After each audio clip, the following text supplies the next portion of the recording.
துருக்கியில ஒரு அடர்ந்த காடு அங்க தொலைஞ்சு போன ஒருத்தனை தேடி போனப்ப ஒரு பயங்கர சம்பவம். அது என்னன்னு சொல்றேன், ஒரு லைக் போட்டு கண்டினியூ பண்ணுங்க. 2021 துருக்கியில இருக்க மலை கிராமத்துல முட்லுகையான ஒருத்தன் ஒரு நாள் நைட்டு ஃப்ரெண்ட்ஸோட சேர்ந்து ஒரு செம பார்ட்டி பண்ணிருக்கான். அப்போ சரக்கு ஓவரா போனதுல போத தலைக்கேறி யாருக்கிட்டையும் சொல்லாம அப்படியே தள்ளாடி காட்டுக்குள்ள போயிட்டான். கொஞ்ச நேரம் கழிச்சு அவன் ஃப்ரெண்ட்ஸ் எல்லாம் பதறி போய் டே முட்லு எங்கடா இருக்க அப்படின்னு கத்துறாங்க. எந்த பதிலும் வரல. காட்டுல ஏதோ மிருகம் தூக்கிட்டு போயிடுச்சுன்னு பயந்து போய் உடனே போலீஸ்க்கும் ரெஸ்கியூ டீமுக்கும் இன்ஃபார்ம் பண்றாங்க. நைட்டு மணி 2 போலீஸ் நாயெல்லாம் கூட்டிட்டு ஒரு பெரிய ரெஸ்கியூ டீம் காட்டுக்குள்ள தேடிட்டு இருக்காங்க. அப்ப எங்கிருந்தோ மர்மமா அந்த ஒருத்தன் வாண்டடா அந்த குரூப்ல ஜாயின் பண்ணான். ஏதோ லோக்கல் ஆளு ஹெல்ப் பண்ண வந்திருக்கான்னு போலீஸும் அவன் சேர்த்துக்கிட்டாங்க.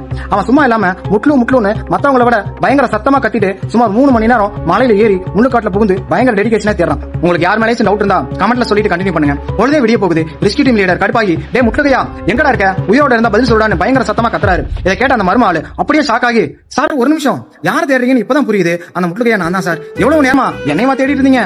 சாரி சார், நான் வேற யாரையோ தேடுறீங்கன்னு நினைச்சிட்டேன் அப்படின்னா அங்க இருந்த ரெஸ்கியூ டீமுக்கு ஹார்ட் அட்டாக் வராத குறை தான். இந்த மாதிரி போதையில அவன் பேரையே மறந்து அவனையே தேடுற இன்டெலிஜென்ஸ் உங்க குரூப்ல இருந்தா கமெண்ட்ல சொல்லுங்க மக்களே.